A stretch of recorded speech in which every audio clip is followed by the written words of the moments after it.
าอริยสงฆ์เจ้าจุตนจุองค์ไตเมตตาแผ่บารมีมาปกเก่าเกษาปกห่มรักษาครูบาอาจารย์พระมหาเถระพระเถรานุเถระเพื่อนสหธรรมิกสหพรหมจารีทุกรูปทุกองค์ปกห่มรักษาศรัทธาสาธุชนคนดีเท่าแก่อีพ่ออีแม่ทั้งหลายทุกท่านทุกคนที่ติดตามรับฟังรายการสาระธรรมยามค่ำตั้งสถานีวิทยุเพื่อการศึกษาวิทยาลัยสงฆ์นครลำปางซึ่งออกอากาศจากวัดบุญญาวาสวิหารพระอารามหลวงโดยทีมงานสถานีวิทยุประกอบไปโดยท่านดร.จิรศักดิ์ ปันลำผู้อำนวยการสถานีดร.แอม พัชริยาฟองจันตาเจ้าหน้าที่สถานีฝ่ายรายการน้องนัทสถาพรสุธาคำช่างเทคนิคน้องดิวอนุพงษ์ตาจินะก็เป็นช่างเทคนิคคณะกรรมการของสถานีวิทยุอีกท่านหนึ่งก็ขอขอบคุณทีมงานคุณภาพที่อยู่เบื้องหลังการทำงานทุกวันและที่ลืมบ่ได้ก็สนะศรัทธาญาติโยมที่สนับสนุนเป็นเจ้าภาพการน้ำกาไฟกับอินเทอร์เน็ตทุกเดือนเนาะ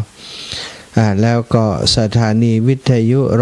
104.50 เมกะเฮิรตซ์สถานีวิทยุเพื่อการศึกษาศาสนาวัฒนธรรม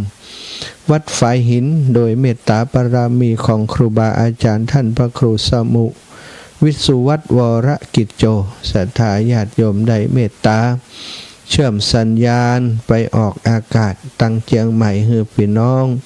ตั้งเจียงใหม่ได้ติดตามรับฟังโดยณเวลานี้ต้องขอขอบคุณเป็นอย่างสูงเอาศรัทธาพบปะกันวันนี้วันอังคารที่19เดือนสิงหาศักราชพระพุทธาได้2568พระวสาก็เป็นวันที่เฮาได้มาพบปะกันอีกครั้งหนึ่งเนาะเป็นโชคดีเป็นบุญเป็นวาสนาที่ยังมีลมหายใจ ยังได้มานั่งอุจาสนทนาธรรมชีวิตเป็นของน้อยไม่มากมายอะไรเนาะศรัทธาญาติโยมเฮาอายุหลายคนก็80-90นะคนก็60ไปแล้วเกินคนแล้วนะคนแล้วเหลือเวลาอีกเท่าใดก็บ่ฮู้ศรัทธาเนาะบ่มีไฟฮู้ได้ก็มั่นคงอยู่ในการสังสมอบรมกองบุญกองกุศลคุณงามความดีได้มาสนทนานำธรรมะมาสนทนามาอุจาทุกคำทุกแรงก็ถือว่าเป็นโอกาสที่ได้สร้างกองบุญกองกุศลเป็นกุศลรับเป็นช่องทางแห่งการเกิดขึ้นของกุศลเรียกว่ากุศลกรรมบท10ประการการสนทนาธรรมการฟังธรรมสองอย่างนี้ก็เป็นกุศลทางเกิดขึ้นแห่งกุศลอย่างหนึ่งศรัทธาญาติโยมที่สนใจใฝ่ในการฟังธรรมก็สนใจที่จะสร้างกองบุญกองกุศลเนาะเอาละพบปะกันก็บาดเสียเวลาปากันไว้พระสวดมนต์เดี๋ยวก่อนจะได้นำสารธรรมมาสนทนาอุจากันต่อไปกราบพระพร้อมกันเนอศรัทธาญาติโยมกราบ1พุทโธเมนาโธกราบ2ธัมโมเมนาโธกราบ3สังโฆเมนาโธ อิมินาสกาเรนะพุทธังอภิปูชยามิ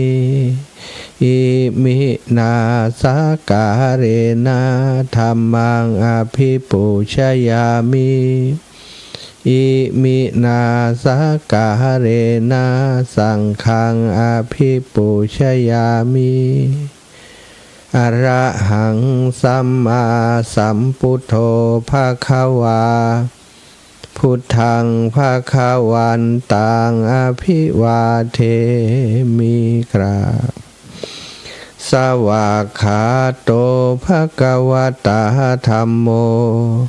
ธัมมังนะมัสสามิกราบสุปฏิปันโนภะคะวะโตสาวกสังโฆสังฆังนะมามิกราบนะโมตัสสะภะคะวะโตอะระหะโตสัมมาสัมพุทธัสสะนะโมตัสสะภะคะวะโตอะระหะโตสัมมาสัมพุทธัสสะนะโมตัสสะภะคะวะโตอะระหะโตสัมมาสัมพุทธัสสะพุทธังสารนังกัจฉามิธัมมังสารนังกัจฉามิสังฆังสารนังกัจฉามิตุติยัมปิพุทธังสารนังกัจฉามิตุติยัมปิธัมมังสารนังกัจฉามิตุติยัมปิสังฆังสารนังกัจฉามิตติยัมปิพุทธังสารนังกัจฉามิตติยัมปิธัมมังสารนังกัจฉามิตติยัมปิสังฆังสารนังกัจฉามิอิติปิโสภะคะวะอะระหังสัมมาสัมพุทโธวิชชาจารณะสัมปันโนสุขโตโลกาวิทูอนุตตโรปุริสัทธัมมะสารติสัทธาเทวมนุษสานังพุทโธภะคะวะติสวากขาโตภะคะวะตาธัมโมสันทิฏฐิโกอากาลิโกเอหิปัสสิโกโอปันนายโกปัจจัตตังเวทิตาโพวินโยหิติสุปฏิปันโนภะคะวะโตสาวกสังโฆอุชุปฏิปันโนภะคะวะโตสาวกสังโฆสามิจิปฏิปันโนภะคะวะโตสาวกสังโฆยะทิทังจัตตาริปุริสายุคานิอัตถะปุริสปุคลาเอสะภะคะวะโตสาวกสังโฆอาหุนายโยปะหุนายโยทักขินายโยอัญชลิกะระนิโยอนุตตรังปุญญเขตังโลกัสสาติกราบพระพร้อมกันเนอกราบหนึ่งพุทธังวรันตังศิรสานามามิกราบสองธัมมังวรันตังศิรสานามามิกราบสามสังฆังวรันตังศิรสานามามิกราบพระนพธรรมไหวพระธรรมวัดเย็นเรียบร้อยต่อไปก็จักได้นำสาระธรรมมาสนทนามามาจากันในวันนี้นะค่ำคืนที่ผ่านมาได้นำสนนันทะชาดกมาสนทนามาอุจากับศรัทธาญาติโยมก็ได้อุจากันไปถึงตอนที่นางปทุมมวดีเนาะได้แต่งงานกับโสนกุมารแล้วก็มีตัวอิจฉาเกิดขึ้น นางกาละกันนีเนาะชื่อกาละกันนีชื่อก็บดีก็มาเป็นตัวโกงที่แรกว่าจะนำมาสนทนาวันนี้พอไปพอมากุดได้ว่าพอดีวันก่อนนั้นครูบาอาจารย์คณะกรรมการหมู่บ้านบ้านนากวางวัดนากวางได้แจ้งขอความอนุเคราะห์มาเกี่ยวกับเรื่องที่ท่านเจ้าอาวาสสมปันเจ้าอาวาสครูบาอาจารย์วัดนากวางเปิ้นได้มรณภาพไปเมื่อวันที่16ที่ผ่านมาศรัทธาญาติโยม อาตมาภาพนั้นได้มีความเกี่ยวข้องมีความเกี่ยวพันกับพี่น้องตังบันนากวางนาฟานมาหลายเรื่องหลายราวหลายประการเนาะโดยเฉพาะเรื่องราวของการที่ได้ไปทำบุญทำบุญที่วัดนากวางนี่เอาผ้าป่าเคยเอาผ้าป่าไปช่วยเคยไปช่วยเปิ่นสร้างแปลงเมนเนาะนำผ้าป่าไปสนับสนุนช่วยเหลือตอนแปลงเมนที่ บ้านนากวางเปิ่นขยายเนาะขยาย ขยายตีออกไปแล้วก็ทำรั้วรอบขอบชิดก็ได้ไปช่วยเปิ่นแล้วก็ได้สนิทสนมหู้จักอุบาสกอุบาสิกาญาติโยมที่วัดที่บ้านนากวางหลายท่านหลายคนรวมทั้งครูบาอาจารย์พระอธิการประจบจันทปุญโญณลำปางนามสกุลณลำปางซึ่งเป็นจมปานเจ้าอาวาสวัดนากวางซึ่งได้ทราบข่าวการมรณภาพของท่านอาจารย์เมื่อวันที่16ที่ผ่านมาหลังจากที่ได้กราบมาจากการไปแอวไปตานเตียนที่จังหวัดกาญจนบุรีเนาะก็ได้มาหาท่านอาจารย์เจ้าสมปานเจ้าอาวาสวัดใหม่วัดบ้านใหม่ได้ลงเรื่องราวของการมรณภาพของพระอธิการประจบจันทปุญโญก็ได้ติดตามข่าวเนาะเพิ่นก็มีการรดน้ำวันที่16เนาะแต่ว่าอาตมาติดภาระธุระบ่ได้ไปร่วมงานกับเปิ่นสกรรมในประกาศเปิ่นก็บอกว่าเนื่องโดยพระอธิการประจบจันทปุญโญนามสกุลณลำปางอดีตเจ้าอาวาสวัดนากวางตำบลดอนไฟอำเภอแม่ทะจังหวัดลำปางได้ถึงแก่การมรณภาพโดยโรคไตวายเรื้อรังเมื่อวันที่16เดือนสิงหาคมพุทธศักราช2568เวลา 05:30 นาฬิกาสิริอายุได้63ปีพรรษา13เนาะก็อายุใกล้เคียงกันบอกว่าหลวงพ่อเพิ่นเกิด0นะอย่างน่าจะ05เนาะนี่การกำหนดการส่งน้ำศพเมื่อวันที่16ที่ผ่านมาแล้วณวัดนากวางแล้วก็ตอนนี้เนาะเพิ่นก็จะมีงานประชุมเพลิงเนาะก็แสดงในวันที่31นะ31สิงหาพุทธศักราช2568ก็จะมีการประชุมเพลิงนะเมรุสุสานบ้านนากวางนะตำบลดอนไฟอำเภอแม่ทะจังหวัดลำปางวันที่16ถึงวันที่20สิงหา2568เวลา 20 นาฬิกาทำพิธีทางศาสนามีการทำบุญเนาะทำบุญสวดพระอภิธรรมทุกคืนศรัทธาถึงวันที่20วันนี้ที่19แล้วเนาะถึงวันที่20เพิ่นก็จะปิดศพนะแล้วก็คงจะไปเปิดแห่มกรรมก็วันที่28นะวันที่28ถึง30สิงหาก็จะมีการทำพิธีทางศาสนาสวดพระอภิธรรมบำเพ็ญกุศลนะอีกครั้งหนึ่งนะปิดวันที่20ไปจนถึงวันที่ปิดวันที่20เรียบร้อยก็ปิดวันที่21เนาะ21ถึง27ไปเปิดอีกครั้งก็วันที่28ถึงวันที่30สถานวันที่30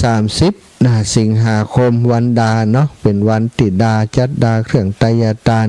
15 นาฬิกาพิธีทำบุญถวายทานประสาทนำร่างอันได้วิญญาณขึ้นสู่ประสาทวันที่31เวลา 9 นาฬิกานะก็จะเริ่มประกอบพิธีทางศาสนา เป็นลำดับไปจนถึงตอนบ่าย 13 นาฬิกาก็ทำการประชุมเพลิงในการนี้ตั้งคณะศรัทธาพี่น้องบ้านนากวางเนาะก็ได้ขอความเมตตาอนุเคราะห์จากครูบาอาจารย์พระสงฆ์องค์สังฆเจ้าในพื้นที่ตลอดถึงในพื้นที่ใกล้เคียงเนาะในพื้นที่อำเภอแม่ทะตำบลดอนไฟตำบลอื่นๆอำเภอแม่ทะแล้วก็อำเภอเมืองอำเภอเกาะคาอำเภอห้างชัดต่างๆที่พอจะมีสมณะเมตตาปาสถามาร่วมบุญร่วมกุศลได้ก็ขอกราบในเมตตาครูบาอาจารย์ตัวท่านอาจารย์พระอาจารย์บรรจบเนาะพระอาจารย์ประจบนะเปิ้นก็เป็นพระสงฆ์ที่มีวัดปฏิบัติที่มีศีลจารวัตที่งดงามศรัทธาญาติโยมเป็นคนสันโดษเนาะบ่ค่อยสังคมเท่าใด เป็นคนบ่ค่อยอู้เนาะไปแอวหาบ่ได้ก็ยิ้มอย่างเดียวนะท่านมาหาอู้เถอะท่านมาหาอู้เลยนะถึงว่าอู้กรรมแล้ว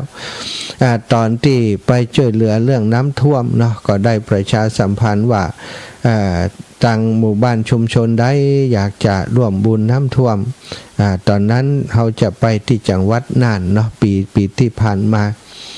ประกาศไปก็มีศรัทธาหลวงพ่อแล้วก็หลวงพ่อก็ฮื้อศรัทธาโทรมาว่าท่านอาจารย์มาฮับเอาที่วัดนากวางนี่ได้ก็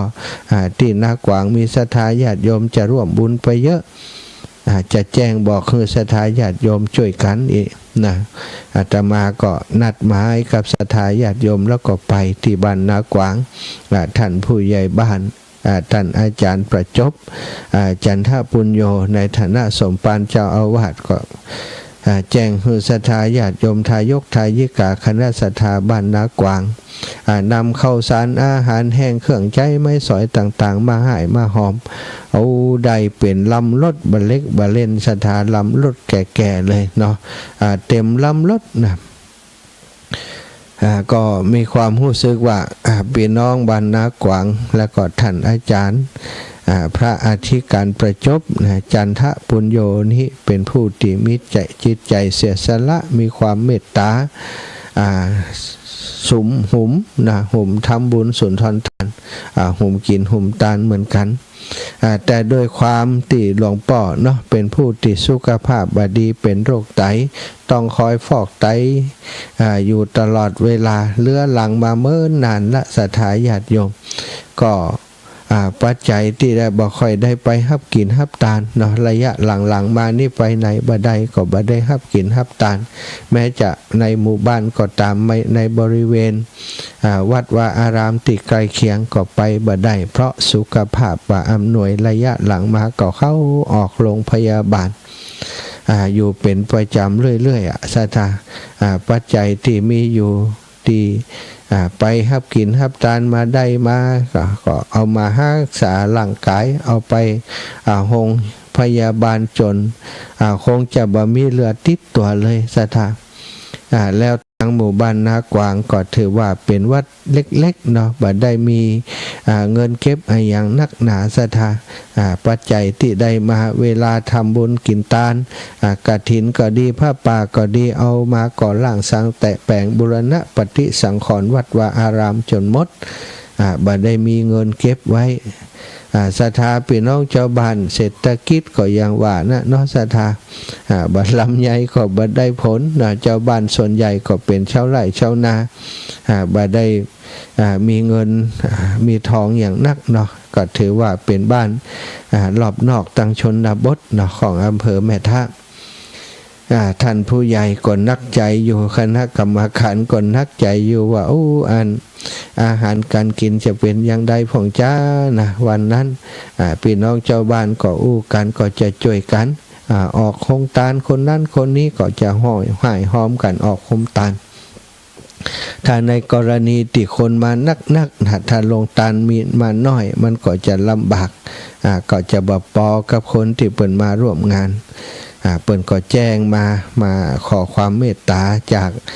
ทางสถานีวิทยุนะผู้บริหารสถานีวิทยุวิทยาลัยสงฆ์นครลำปางผ่านทางอาตมาในฐานะที่จัดรายการช่วงหัวค่ำยามแรงแล้วก็มีศรัทธาพี่น้องในพื้นที่จังหวัดลำปางเฮาฟังรายการกันนักท่านอาจารย์ช่วยประชาสัมพันธ์ให้จิมเตอะนะศรัทธาญาติโยมป่อเลี้ยงเอียงคำอยากจะร่วมบุญร่วมกุศลเป็นเจ้าภาพโรงทานเล็กน้อยก็ได้หรือว่าจะเป็นโรงทานใหญ่ๆก่อนแล้วแต่ก็จะเป็นจะยินดียิ่งอีเนาะก๋วยเตี๋ยวก็ได้ข้าวหนมจีนก็ดีข้าวหม้อแกงหม้อก็ได้จะเป็นน้ำดื่มอย่างต่างๆก็ดีเนาะพอได้รับข้อมูลเปิ่นติดต่อมาก็เลยเกิดว่าจำเป็นเนาะจำเป็นที่จะแจ้งจะบอกให้ศรัทธาญาติโยมทั้งหลายได้รับทราบถ้าเปิ้นพร้อมนะก็คงจะมาขอความอนุเคราะห์มาแต่นี้ทางหมู่บ้านก็อย่างที่บอกไปเนาะศรัทธาหลวงพ่อท่านอาจารย์ประจบก็บ่ได้มีเงินทุนสำรองไว้ซักอย่างเป็นพระสงฆ์องค์สังฆเจ้าที่บ่ได้สะสมเงินทองอย่างมีก็เอาทำบุญมีก็เอามารักษาตนตัวหมดนะเงินวัดเงินวาก็มีบรรณักเก็บเจ้าบ้านก็ได้ส่วนหนึ่งก็เลยขาดส่วนนี้จึงอาตมาก็จึงขออนุญาตนะแจ้งกับศรัทธาญาติโยมอีพ่ออีแม่ทั้งหลายได้รับทราบเนาะส่วนใครจะห่วมบุญหอมบุญด้านไหนอย่างต่างๆเดี๋ยวไว้อาตมาได้ไปแอวหาเพื่อนก่อน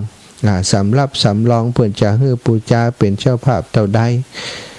อย่างใดเนาะมีการใช้จ่ายส่วนใดพ่องจะฮื้อศรัทธาญาติโยมได้มีส่วนร่วมเป็นรั้วเป็นฟืนเป็นผ้าไตรกานะฮื้อปูจาอย่างใดเท่าใดเดี๋ยวจะได้ถามเปิ้นได้จะไปแอวหาสักวันก่อนเหลือเวลาแหมหลายวันอยู่วันนี้ก็ขอปรารภให้ฟังเพื่อให้ศรัทธาอีพ่ออีแม่ที่ฟังรายการอยู่เนาะพี่น้องต่างแม่ทะเฮาเนอะแม่ทะนี่คงจะมากันหลายอยู่พี่น้องบันผาแมวก็ดีพี่น้องตั้งสันดอนแก้วก็ดีพี่น้องทั้งแม่ไทยก็ดีเนอะไม่แอวหากันนาดูนาดงนาฟานไก่กันหันพี่น้องบ้านดอนไฟนี่ก็คงจะมากันหลายพี่น้องจะบ้านนาบงเนาะป่อสมนึกนะป่อบ้านนาบงเนอะพี่ป่อมาร่วมลงทานด้วยกันแม่สมคิดราชบุรุษอันนี้ก็คงจะไปลงทานเหมือนกันอาตมาจะเอาลงทานไป2 อย่างเอากาแฟเนาะกาแฟเป็นกาแฟสมุนไพรเป็นกาแฟตู้เนาะจ้ะท่าเปิ้นยอดก๊อกละ20แต่อันนี้จะไปเปิดลงทานตลอดงานกาแฟน้ำดื่มเนาะแล้วก็จะเอาก๋วยเตี๋ยวไปใส่จะห่วมบุญหอมบุญก้อยว่ากันเนอะแต่ช่วงนี้นี่บ่ฮับเตือนนะ เนื่องจากว่ามีงานขวางหน้าอยู่ถึงวันที่24หลังจากวันที่24ก่อนเนาะหลังวันที่24ก็จะจดลายหมายชื่อสำหรับศรัทธาที่จะห่วมบุญหอมบุญโรงทานหรือว่าจะเอาโรงทานไปเองกับอาตมาภาพจะจดแล้วก็จะแจ้งคือตั้งคณะกรรมการเพื่อได้รับทราบนี่ก็น้ำดื่มเนาะน้ำดื่มก็คงจะใจนักอยู่ศรัทธาไปที่จะร่วมบุญน้ำดื่มเนาะก็เอามาพร้อมกันคนละเล็กละน้อยแล้วก็อยากจะให้ศรัทธาญาติโยมอีพ่ออีแม่ทั้งหลายได้มีโอกาสไปร่วมบุญด้วยกันงานบำเพ็ญกุศลเนาะงานศพของทุเจ้านี้มันเมินก็มีเตื้อศรัทธาญาติโยมครูบาอาจารย์พระสงฆ์องค์สังฆเจ้าก็ถือว่าผู้ที่เป็นศาสนทายาทเขาได้อุปถัมภ์เขาได้ดูแลเปิ้นแม่กะทะแม่เปิ้นจะบ่มีชีวิตอยู่แล้วเนาะเขาได้อุปถัมภ์ดูแลเปิ้นช่วยส่งสการต้านทาเปิ้นก็เป็นบุญเป็นกุศลเหมือนกับได้อุปถากอุปถัมภ์พระสัมมาสัมพุทธเจ้าเพราะครูบาอาจารย์พระสงฆ์องค์สังฆเจ้าเป็นศิษย์ตถาคตเจ้าพระสัมมาสัมพุทธเจ้าเนาะซึ่งเปิ้นได้อยู่กับวัดกวามาเป็นเวลาเมินนานถึง30 กว่าถึง13 พรรษาสัทธา ก็เหมาะควรที่เราจะได้ไปร่วมบุญร่วมกุศลเนาะเคยได้อู้กับศรัทธาฟังว่าถ้าเป็นงานศพของทุเจ้านี่พี่น้องไตเนี่ยอยู่ที่ไหนตั้งไกลเนาะอยู่ทางจังหวัดอยู่ต่างอำเภอไกลออกไปต่อใดบ่สนถ้าฮู้ว่ามีทุเจ้ามรณภาพแล้วเพิ่นจะป้ากันมาช่วยงานศพศรัทธามาให้มาหอมมาออกโครงการมาทำบุญในงานศพนั้นเปิ้นถือว่าเป็นงานใหญ่เป็นงานสำคัญพี่น้องเปิ้นถือว่าเป็นงานที่หาได้ยากนักกฐินผ้าป่านี่ยังสามารถทำได้กูปีแต่งานศพนี่พระคุณเจ้าพระสงฆ์องค์สังฆเจ้าที่จะมรณภาพนี่เมินก็จะมีเตื้อในหมู่บ้านในชุมชนในอำเภอต่างๆเนาะ ก็เอิญเชิญชวนเจริญปอนศรัทธาญาติโยมได้มีโอกาสไปร่วมบุญร่วมกุศลด้วยกันหลังวันที่24อาตมาจะเริ่มประกาศชื่อเสียงเรียงนามของศรัทธาที่ให้หอมในงานศพของหลวงพ่อเปิ้นเนาะเดี๋ยวจะไปถามที่เจ้าบ้านก่อนตอนนี้อาตมายังบ่ได้รับข้อมูลส่วนของบัญชีที่เปิ้นจะใช้ในการให้หอมเนาะสมมุติว่าศรัทธาจะหอมตังการโอนจะโอนเข้าบัญชีไหนเดี๋ยวจะสอบถามจากทางวัดเปิ้นจะใช้บัญชีไหนก็คงจะเป็นบัญชีของวัดนากวางซึ่งก็จะประกาศให้ทราบต่อไปแต่วันนี้นี่เกริ่นนำบอกคือฮู้บอกคือทราบก่อนเนาะว่าจะมีงานประชุมเพลิงศพของท่านพระอาจารย์พระอธิการประจบจันทปุญโญในวันที่31วันที่31ก็วันอาทิตย์พอดีเนาะวันที่31วันอาทิตย์ที่31เดือนสิงหา31เดือนสิงหาสุดท้ายของเดือน31เดือนสิงหาก็จะดาวันที่30ดาเนาะวันที่31ประชุมเพลิงที่เมนชั่วคราวสุสานบ้านนากวางเนาะศรัทธาก็ไปกันไปให้กำลังใจศรัทธาพี่น้องซึ่งเป็นแฟนรายการเป็นครอบครัวของรายการสารธรรมยามค่ำรายการธรรมะของครูบาอาจารย์บ้านนากวางบ้านนาฟานเนี่ยคนฟังเกือบจะหมดหมู่บ้านศรัทธาเนาะไปให้กำลังใจกันพี่น้องตั้งก็คาตั้งห้างชัดเนอะญาติโยมของอาตมาก็ขอเมตตาทุกคนทุกท่านมีโอกาสรถก็บ่ป้อไก่เนาะรถ4ล้อก็ไปถึงเนอะบ้านนากวางนาฟานรถตู้รถ4ล้อก็ไปกันได้เนาะแม่สาวาดเขาแม่จินดาเนอะ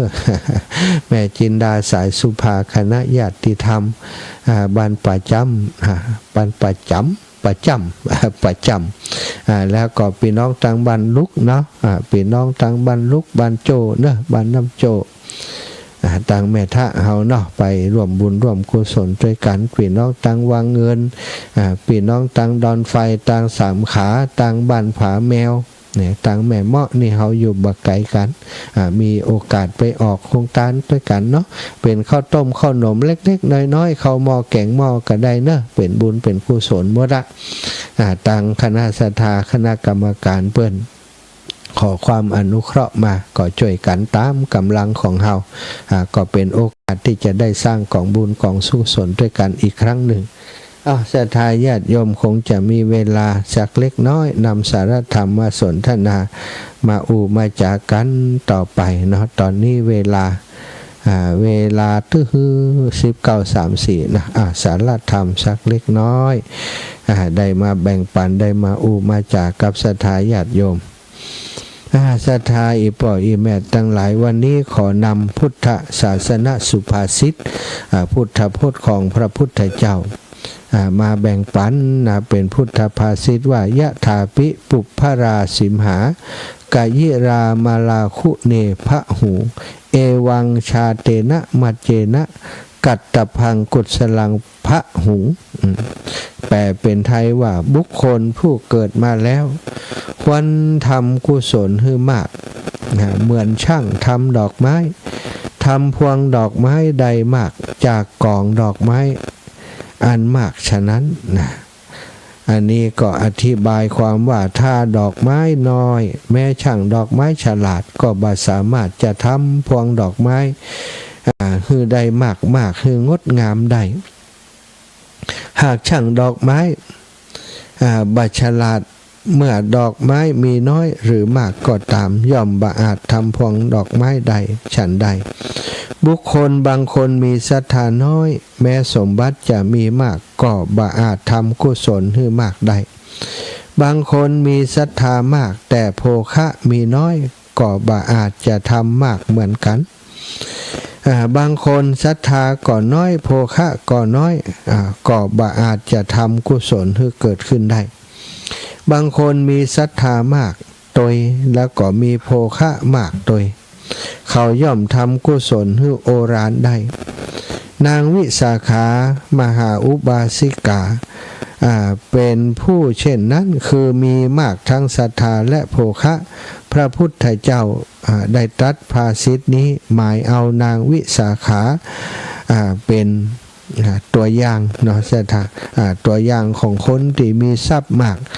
แล้วก็มีศรัทธามากสามารถทำบุญทำกุศลได้มากได้สร้างวัดบุพารามถวายแก่พระพุทธเจ้าศรัทธาด้วยทรัพย์ของตัวเองหลายโกฏนะ80 โกฏสร้างวัดนะถ้าบ้านเฮาเดียวก็80 ล้านนะสร้างกุฏิเนาะเป็นกุฏิ5 ชั้นสมัยนั้นก็สุดยอดกุฏิ5 ชั้นมีห้องกว่า500 ห้องนะอยู่ในกุฏิหลังใหญ่นั้นก็เพราะว่าเปิ้นภูมีทรัพย์มากนะแล้วก็มีศรัทธาในพระสัมมาสัมพุทธเจ้าในพุทธศาสนามากมายเหมือนกัน ในชีวิตของคนเฮานั้นบ่มีอย่างที่จะเป็นแก่นสารสถานนอกจากคุณงามความดีเมื่อความแก่ความเจ็บและความตายรวมทั้งความโศกเศร้าความเสียใจพิไรรำพันต่างๆห้อมล้อมชีวิตอยู่เสมือนภูเขาใหญ่ศิลาใหญ่ภูเขาใหญ่กลมๆนะสถานกลิ้งมาบดเฮากิ่งมาหาตัวเฮาทั้ง4 ทิศศรัทธาลองกึดพอถ้าเสาเขาลูกใหญ่ๆนะมนกิ่งลงมาทั้ง4 ทิศเนี่ยเขาจะลบไปทางใดเนาะแปบอย่างเดียว ตายอย่างเดียวศรัทธาญาติโยมมนุษย์เราควรจะถ้าเป็นชีวิตเขาเป็นอย่างนั้นก็ควรที่จะทำสิ่งที่เป็นบุญเป็นกุศลให้มากขึ้นจริยาประพฤติความประพฤติที่เป็นกุศลสมาจริยาประพฤติธรรมที่สุจริตให้มากขึ้นชีวิตของมนุษย์มันน้อยเกินไปเฮาบ่ควรประมาทคนเฮาพออายุ60นะก็อูกันตามตรงก็ใกล้ตายกันละเนาะอันนี้ด่าตัวเก่าได้เพราะก็60 ไปแล้ว ก็ใกล้ตายละเนาะใกล้ตายเต็มทีและเป็นไปได้เสมอที่จะตายก่อนนะบางคนก็ตายก่อนนี่ก่อนจะถึง60ก็มีเยอะแยะไปหมดสถานมีอะไรยังที่เป็นทุนสำหรับจะไปต่างโลกหน้าศรัทธาญาติโยมทั้งหลายทรัพย์สินสลิงคานบ้านช่องห้องหอต่างๆลูกภรรยาบุตรและบุตรญาติทั้งหลายบ่สามารถจะติดตามเขาไปได้สักคนศรัทธามีแต่บุญแต่กุศลเท่านั้นที่จะติดตามเขาไปนอกจากบุญกุศลอันเฮาทำเองเมื่อเฮามีเรี่ยวแรงมีกำลังอยู่สัตว์ผู้เกิดมาจึงควรรีบเร่งขวนขวายทำบุญกุศลไว้ให้มากชีวิตจริงของเฮาก็คือชีวิตในโลกหน้าศรัทธาชีวิตจริงของเฮาคือชีวิตในโลกหน้าเสมือนเรือนอยู่ประจำของเฮานะโลกเบื้องหน้านั้นส่วนชีวิตในโลกนี้ปัจจุบันนี้ก็เหมือนศาลาพักในระหว่างทางเท่านั้นชีวิตมนุษย์เฮาบัดถึง100 ปีก็ต้องตาย แต่ชีวิตของเทพแม้เพียงเทพชั้นดาวดึงส์ก็มีระยะอายุถึง36 ล้านปีมนุษย์ลองคิดดูเถิดว่าห่างกันเพียงใดสถา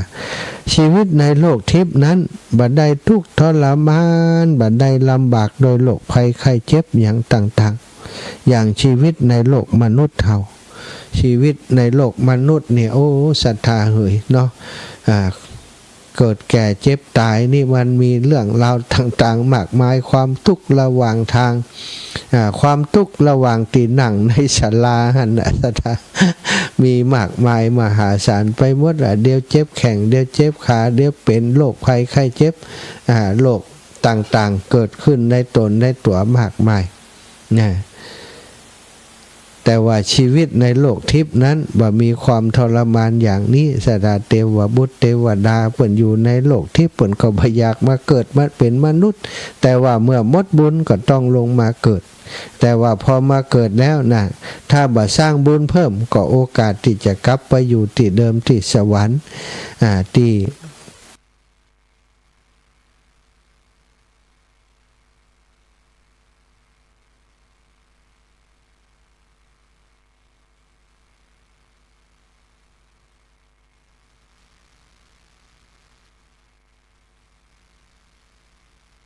มันขยันทำให้ต่อเนื่องทำให้สม่ำเสมอบ่ใจว่าเมินหักษาเตือนหนึ่ง เมินคือตานเตือนหนึ่งเมินคือภาวนาเตือนหนึ่งสัตว์ควรจะทำให้สม่ำเสมอทุกวันศีลก็ขอให้ทำให้มันบริสุทธิ์ยิ่งขึ้นนะเป็นศีลที่อธิศีลสิกขายิ่งดีศีลที่บริสุทธิ์บ่มีความด่างพร้อยเลยนะบ่ฆ่าสัตว์ก็บ่ฆ่าสัตว์จริงๆมีจิตใจที่ประกอบด้วยเมตตาบ่ฆ่าสัตว์บ่ปล่อยช่วยเหลือสัตว์เอ็นดูเมตตาสัตว์ต่างๆอยากจะให้เขาพ้นจากความทุกข์นะหันสัตว์ลำบากก็ไปช่วยเหลือสัตว์นี่รวมถึงคนด้วยการสร้างบุญสร้างกุศลศรัทธาเป็นสิ่งที่เราจะต้องทำทำไมจะต้องทำก็เพราะเราปรารถนาที่จะไปสู่ภพภูมิที่ดีถ้าเราบ่ทำก็เหมือนกับคือบุญนี้ถ้าเราทำน้อยเนาะก็อย่างที่พุทธภาษิตเบื้องต้นนายช่างนายมาลาการผู้ห้อยมาลัยนี่ถ้าเก็บดอกไม้มาน้อยการที่จะจัดให้ดอกไม้เป็นพวงร้อยมาลัยที่สวยงามมันก็ทำยากแต่เราเก็บดอกไม้มาเยอะๆเหมือนกับเราทำบุญเยอะๆนะถึงเวลาก็เหมือนกับเรามีพวงมาลัยพวงมาลัยบุญนี่ไปสู่ปรโลกไปหน้าเป็นบุญใหญ่เป็นบุญที่จะทำให้เราเสวยสุขอยู่ในทิพย์วิมานเมินนานเนาะก็อุจากันมาวันนี้เป็นพุทธภาษิตที่นำมาแบ่งปันกับศรัทธาญาติโยมเนาะ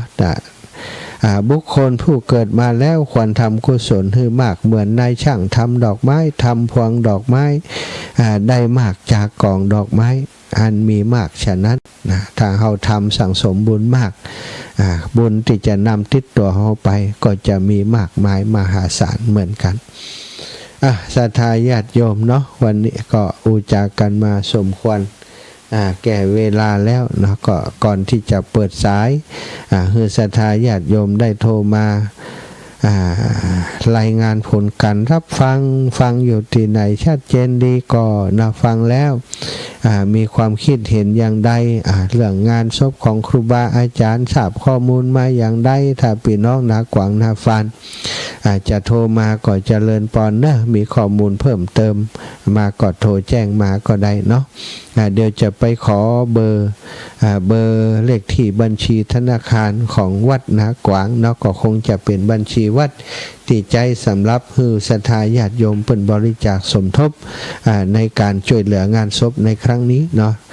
ก็จะเอามาแจ้งฮือศรัทธาทราบภายหลังเนอะส่วนหลายคนถามมาว่าท่านอาจารย์วันที่24นี่จัดแท้กาอีนะ สปอร์ตออกทุกวันเนอะศรัทธาได้จัดเป็น3ยกตั้งทำหลวง3ยกเนาะยกที่1ผ่านไปแล้ววันที่27เดือนที่ผ่านมา27เดือนอย่างเดือน กรกฎาเนาะ27กรกฎาเดือนนี้ก็เดือนสิงหาวันที่24วันนี้วันที่19ก็เหลือแฮม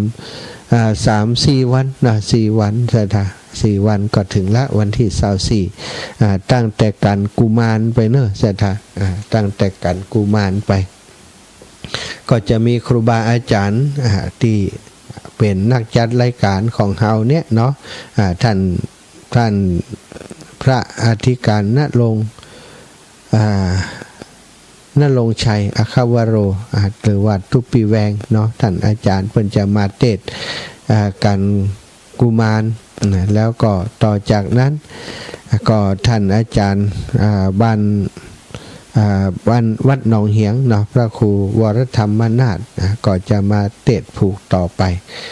ศรัทธาญาติโยมไผจะมาร่วมบุญร่วมกุศลด้วยกันเนอะ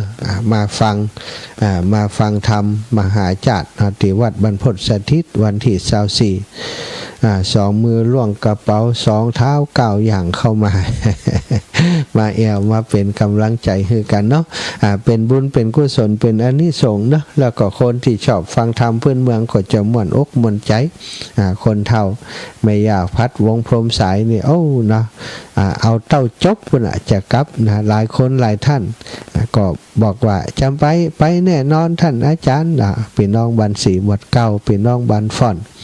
โยมน้องสมจิตอินทรวิจิตก็แจ้งมาว่าน้องจะเอาโฮงตาลไปเนิดทุกปีขอ3 โต๊ะเลยนะอีดอกต่อมาหลายเนาะแน่เนาะเอามาเยอะนี่นะจำเป็นจะต้องเตรียมโต๊ะคือ3 โต๊ะก่อนนะเนาะโยมน้องสมจิตอินทรวิจิตเนอะสมจิตอินทรวิจิตบอกเอามา3 โต๊ะอีหรอเดี๋ยวพอก่อนเพิ่นแจ้งมาอย่างใดตะกี้ก็แจ้งมาอยู่โยมน้องสมจิตขนมจีบคุณครูยุพินบ้านผ่อนบริจาคน้ำเปล่า10 แพ็คเจ้าแม่ร้องบ้านลิงก้านขนมจีบ100 แพ็คเจ้า150 แพ็คโอ้เสถามาเนอะมากินขนมจีบด้วยกันแล้วก็ทำหมูหยองแซนด์วิชมาข้าวต้มมัดบัดได้ทำเนื้อเที่ยวนี้ล็อกกว่าทุเจ้าพุ่นไก่ วันที่24ปะกันเนาะก๋วยเตี๋ยวมีเหมือนเดิมนะก๋วยเตี๋ยวกาไก่ก็ยังมีแล้วก็กาแฟสมุนไพรคอยบริการคนอื่นๆท่านอื่นๆใครจะเอาอย่างมาจะให้ประชาสัมพันธ์บอกในรายการก็แจ้งมาให้อาตมาทราบเนอะเจริญพรได้มาเป็นกำลังใจกันนะอุตสาห์จัดให้เป็น3 ยกเพื่อจะให้ศรัทธาได้ฟังอย่างทั่วถึงก็มากันได้หลายจะได้ฟังฟรีเนอะบักเก็บตังค์ 0808844173เจริญพรมันถูกมาได้นะวันผูกไหนยายไม่บอกกันอีแม่อันเดี๋ยวจะบอกในรายการเดี๋ยวจะบอกในรายการนี้วันนั้นโทรหาแม่กล่อมรับสายพอดีอันหมูแล้วนะแม่ไม่ใช่พอดีตีร้านตีทำธรรมาสเนี่ยเขาทำบะเซ็ตเด้อเขาขอเวลาแหม2 วันว่ะเขาจะทำสีให้แล้ววันช่วงก่อนฝนตกเดี๋ยวกันนับเจ้าหมูแล้วนะเขาบัดเดียวนี้ว่าจะไปวันอันนี้นะแม่วันที่เดี๋ยวกันเนอะวันศุกร์แม่เขาว่ายายไม้หน้าแตกแล้วเนอะเอามาเป็นอย่างเดี๋ยวเขาจะบอกในรายการคืนเนี่ยกะวันนี้วันอังคารจะบอกในรายการว่าขอขยับไปเป็นวันศุกร์จะบอกพี่น้องบวกก้างเนาะกันเดียวเป็นวันศุกร์แม่ขยับไปแหม2 วันอันตั้งร้านเปิ่นโทรมาเต่าวันเต่าวาเนี่ยเขาก็ฝั่งโทรไปหาแม่กว่าแม่นัดกว่าแม่เตรียมกับข้าวกับปลาเนี่ยแม่ก็เจอมันละเดี๋ยวบอกคืนเดี๋ยวก่อนคืนก่อนก็เดี๋ยวจะบอกต้องห่อเข้ามาเนี่ยแกเที่ยวนี้บ่ห่อเนาะเดี๋ยวจะบอกในรายการเนาะเดี๋ยวอัน22 นาฬิกาถึง21 ถึง 22จะเข้ารายการครับขอบคุณครับผมไม่ทองก่อนเนาะอันนี้แม่ละไม้ก่ะอันนี้แม่ละไม้เจ้าวันก่อนนี่แม่อย่างก็มาหาแม่พวงทองกะแม่พวงทองน่ะเขาโทรไปหาแม่พวงทองก่อมมาครับว่าจะโทรไปหาแม่ก่อมได้โทรสักคำ เจ้า เจ้าข เจ้า อบ วันที่ยังก็ เสาร์สองนะแม่วันศุกร์แม่ วันจุกเดี๋ยวโทร เขาขอตั้งร้านนั้นทำหมาดน่ะ ขออาจารย์มันมาแห้งว่ะ ขอขยับไป2 วันก่อนน่ะ เจ้า สาธุนะแม่นะ เจ้าสาธุเจ้า สาธุเจ้าถวายความเคารพครับตุลุง อาจารย์เสียงไม่ค่อยไหวแล้วเนาะ เสียงไม่ไหวเสียง อาจารย์ผมพิยานะยาผีบอกนะ ยาผีบอก วาดเขาให้มา ส้มมะขามส้มมะขามแท้นะ ฮะ อย่าเอาของที่ไม่แท้นะ ฮะ แล้วก็เกลือเม็ด ฮะ น้ำตาลกรวด ฮะ เนี่ยแล้วอาจารย์เคี่ยวให้งวดเลยนะเป็นยังมะตูมอ่ะ 3 อย่าง แล้วก็เอาไปจิบทีแรกจิบไปเรื่อยๆก่อนแล้วค่อยกินมากๆดีก็เป็นยาผีบอกอาจารย์ โอ้ดีแต่ว่าต้มมะขามต้องแท้นะต้มมะขามปลอมไม่ได้นะครับ ผมลองดู ครับ ไป ผม ไหนติดย่าไปด้วย ครับผมขอบคุณครับเอาเจริญพร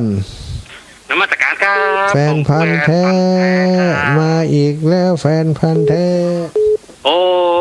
วันนี้บ่มีอย่างครับเนาะ เตรียมตั้งตาฟังตั้งคำหลวงแล้วครับเนาะ วันที่24เนอะ น่าจะฟังตั้งคำหลวงแล้วครับเนาะ ตั้งคำหลวงตั้ง จะเหมือน ตา กับ รอ มัน คอย ยังไม่ก่อนเนาะ เหมือนวันนั้นได้ฟังก่อนน่ะ ได้ฟังตลอดเลยวันทั้งวันเลยครับ โอ้สาธุครับโทรมากำลังใจนะครับ ขอบคุณครับแฟนพันธุ์แท้แม่กาบแก้วสีอินแก้วน มัสการเจ้าท่านอาจารย์เจ้า ของยมแม่คณะผู้สูงอายุสลอซอซึงเอาขนมหวานไปเนอเจ้า โอ้สุดยอดประมาณสัก200ถ้วยนะ ดู200ก่อนช่วยกันกินจิ้มนะ เจ้าก็วันนี้ไปถามคุณครูท่านอาจารย์เปิ้นบอกว่านี่แม่ อันเป็นนอกพื้นที่เนาะนั่นน่ะกว่ามันนอก เอาไว้ในพื้นที่ก็เนาะเจ้าท่านอาจารย์ เจ้าสาธุเจ้า เพิ่นบอกว่ามันเนี่ยก็ มันนอกพื้นที่มันนอกเขตบริการเจ้าของเฮาบ่ฝืนของเปิ้นนะเนาะเจ้าใจสาธุ เจ้าลูกติดของตาลก็ติดสมชิดกันเนาะเอาไว้เกลือโต๊ะนึงเด้อเจ้าแม่เจ้าสาธุ เจ้าแม่กับแก้วสีอินแก้วนะอันนี้แต่เจ้าก็ปะกันไปบิณฑบาตพุ่นนะไปบิณฑบาตที่บ้านแม่กับแก้วสั่งน้องนัดนะเอาไม้มาให้วันก่อนไม้บ่พร้อมเนาะศรัทธาคณะสลอซอซึงของชมรมกลุ่มผู้สูงอายุของเขตลางเทศบาลเขตลางเจริญปอนแม่นิเวศเจ้ากับนมัสการเจ้าชัดเจนดีเจ้าชัดเจนดีเนาะดีแล้วขออนุโมทนาบุญธรรมะวันนี้นะเจ้าได้เลยเจ้าสาธุขอบคุณอีแม่เนอพี่น้องสันทรายเชียงใหม่อยู่เชียงใหม่อยู่สันทรายเนาะโทรมาเป็นกำลังใจแม่สายฝนฟังก็ แม่สายฝนอยู่เชียงใหม่ไปแอวด้วยกันวันนั้นไปแอวกาญจนบุรีวันสุดท้ายวันที่15นี่วันเกิดเปิ่นพอดีล่ะไปแอวที่คำสะพานหมอนนี่ได้ยินเสียงอย่างละอ่อนร้องเพลงนะแฮปปี้เบิร์ธไปพอโอ้คนเท่าล่อนทีมงานของแม่สายฝนเพิ่นร้องเพลงสุขอวยพรวันเกิดให้กันก็ลวดเข้าไปปั่นปอนวันเกิดให้เพิ่นนะก็ไข้หัวกันจะร้องเพลงก็ร้องบ่ได้ทุกเจ้าก็ไปปั่นปอนให้เพิ่นเนาะแม่สายฝนจากเชียงใหม่เนาะไกลๆวัดฟ้าสิงห์อีนะบ้านเพิ่นศรัทธาก็ขอบคุณเนาะกับศรัทธาญาติโยมที่โทรมาแจ้งว่าจะเอาโรงทานมาเนาะน้องสมจิตอินทรวิจิตรก็จะเอาโรงทานข้าวหนมเที่ยวนี้เป็นข้าวหนมเนาะข้าวหนมจีบแม่อนงจะเอาขนมจีบมา ต้องขอบคุณเป็นอย่างสูงใครจะร่วมบุญกับก๋วยเตี๋ยวกาไก่ก็บอกกันมาเนอะก๋วยเตี๋ยวกาไก่ก็เลี้ยงตลอดงานเอาจนศรัทธาเอาศรัทธาก้านว่า มดก็จะเติมนะเอาศรัทธาก้านว่านะวันที่24ปะกันตั้งธรรมหลวงยกที่2ที่วัดบรรพตสถิตตั้งแต่8 นาฬิกาเป็นต้นไปเนอะจะลวดตาลธรรมาสโดยวันนั้นสถาธรรมาส2 ชุดเนาะตาลในวันที่24นั้นตอนเจ้าเลยตาลกับท่านอาจารย์ใหญ่พระมหานพดลสุวรรณเมธีเรียบร้อยแล้วก็จะใจธรรมาสอันนั้นเลยนะในการเทศ สถาญาติโยมใครจะมาเป็นเจ้าภาพการเทศหน้าการเทศด้วยกันก็แจ้งมาเนอะเอาละวันนี้อุจากันมาสมควรแก่เวลาก็เดียวจะเข้ารายการไปเชียงใหม่อยู่เนาะฉะนั้นก็ขออนุญาตตั้งเครื่องไปเชียงใหม่แห่มกำก็ออกก่อนเวลาสักน้อย ก็จะออกตรงเป๊ะเกือบจะเกินวันนี้ก็จะขออนุญาตออกตรงเวลาสักหน่อยเนาะขอบคุณทุกคนทุกท่านเป็นอย่างสูงบุญกุศลที่เราทั้งหลายได้กระทำปั้มเพ็งร่วมกันมาได้ฟังน้ำฟังธรรมด้วยกันในวันนี้ก็ขอคือเป็นบุญที่มาปกปักสถานท่านเจ้ารักษาสถานท่านเจ้าคืออยู่ดีมีสุขคือได้มีอายุมันขวัญยืนเนอะวันผูกปะกันวันโถกหัวจ้างหนองหาหัวทุ่งเนอะวันผูกก็ลุงกำ ลุงกำป้าแก้วเนาะลุงกำจะมาฮับนะก็ไปบ่ไกลวันพรุ่งนี้ไปบ้านหัวทุ่ง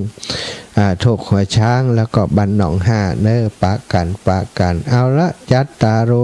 ธรรมาวทันติอายุวันโนสุขังพะลัง